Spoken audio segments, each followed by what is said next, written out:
ഓ anti ഇപ്പോഴത്തെ പിള്ളേർക്കല്ല, പഴയ കാലത്തെ പിള്ളേർക്കും ഇതൊക്കെ എന്നാ അറിയുന്നത്? അന്ന് പുസ്തകം ഉണ്ടായിട്ട് തന്നെ വല്ലതും അറിയാമായിരുന്നു, ഇക്വേഷൻസും കാര്യങ്ങളും ഒക്കെ. എന്തിനാ ഇതൊക്കെ പഠിച്ചതെന്ന് ആലോചിക്കുമ്പോഴത്തേക്കാണ് ഞാൻ ആലോചിക്കുന്നത്, നമ്മൾ ലോകത്തുള്ള എല്ലാം എന്നാ തല്ലി അത് എന്തോരം തല്ല് വാങ്ങിച്ചേക്കുന്നു. πr/² എനിക്ക് ജീവിതത്തിൽ ഇന്ന് വരെ ആവശ്യം വന്നിട്ടില്ല. ആ പാടെ പിന്നെ അത് ഞങ്ങളുടെ അമ്മ വരെ 10ാം ക്ലാസ്സിലെ കണക്ക് പഠിപ്പില്ല. ചാക്കോഞ്ചാൻ ഇതിൽ വരുമ്പോൾ പുള്ളിക്കാരൻ പുസ്തകം വാങ്ങിച്ചു വെച്ചിട്ട് ഭയങ്കര ചോദ്യം പെരക്കിട്ടിട്ട് ഓടിയിരുമായിരുന്നു. പിന്നെ ഫിസിക്സ് വന്നു കഴിഞ്ഞാലോ, E = mc² മാത്രമേ ജീവിതത്തിൽ ഒരു പ്രയോജനം വന്നിട്ടുള്ളൂ. Energy = mc². അതാണ് നമുക്ക് ഗുണം വന്നുള്ള ഏക ഇക്വേഷനുള്ളൂ. അത് കഴിഞ്ഞ് പിന്നെ ഈ സോഷ്യൽ സ്റ്റഡീസ് ആണെന്ന് പറഞ്ഞു കഴിഞ്ഞാൽ സകലവരും ഉരുണ്ട് കയറി ഈ ഇന്ത്യയിലോട്ട് വന്നിട്ടുണ്ട്. അതിൻ്റെ പേര് തല്ല് കയറി വാങ്ങിച്ചതിന് ഒരു ഇതും ഇല്ല. അത് യാത്ര ചെയ്യാനായിട്ട് മെഗതൻസ്, ഉയാങ് സാങ്, ഫാബിയാന്, പിന്നെ മാർക്കോപോളോ, വാസ്കോഡിഗാമ എല്ലാവരും ഉരുണ്ട് കയറി ഇങ്ങോട്ട് വരും.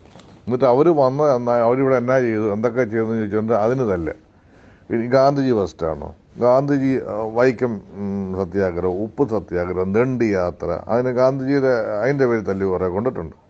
പിന്നെ എന്നാ ഈ ബാബറും അക്ബറും ഉമയൂണും റസായും കൃഷായും എല്ലാം കൂടെ വന്നിട്ട് അവരും നമ്മളെ തല്ലി കൊള്ളിച്ചിട്ടുണ്ട്. മുഹമ്മദ് ഗോറി ഫസ്റ്റാണോ? അത് കഴിഞ്ഞാൽ പിന്നെ രജപുത്രന്മാർ കുറേ പേര് വലിയ വീരന്മാരാന്ന് പറഞ്ഞു അവരുടെ പേര് പറഞ്ഞ് തല്ല് വാങ്ങിച്ചിട്ടുണ്ട്. ഇവിടെ മാർത്താണ്ഡവർമ്മയും എട്ടുകുട്ടിപ്പിള്ളമാരും തല്ല് നമുക്ക് വാങ്ങിച്ചു തന്നിട്ടുണ്ട്. അങ്ങനെ പിന്നെ വിദേശത്ത് നടന്ന പരിപാടികൾ, Boston tea party, opium bar, അത് കഴിഞ്ഞാൽ ഇവിടെ വാഗൻ ട്രാജഡി, ഈ ഇവിടുത്തെ എന്തെല്ലാം കേസ് കെട്ടിലാണ് ഇത്. എന്തിനാണ് ഇതെല്ലാം? ഇത് എന്തോരം നമ്മളെ തല്ലുകൊള്ളിക്കാൻ വേണ്ടി മാത്രമാണ് ഇവർ അന്യരാജ്യത്തൊന്നും ഇങ്ങോട്ട് ഉരുണ്ടുകയറി വന്നതെന്ന് എനിക്ക് തോന്നുന്നു. കെമിസ്ട്രി ഞങ്ങളെ കെമിസ്ട്രി ഇത് പിന്നെ വെടിമരുന്ന് ഗൺ പൗഡറിൻ്റെ കോമ്പിനേഷൻ. ഞാൻ ഗൺ പൗഡറിന് ഇച്ചിരി കനവിരിക്കട്ടെ എന്ന് കരുതിയിട്ട് നമ്മൾ 3-4 ലിസ്റ്റ് അങ്ങോട്ട് എഴുതി വെച്ചു. അപ്പം വാല്യുവേഷനെ കഴിഞ്ഞിട്ട് നമ്മുടെ കളത്തിലെ ബേബിച്ചൻ്റെ ചേട്ടൻ ആ പൂച്ചക്കണ്ണുള്ള സാറാ, KP മാത്യു സാറ്.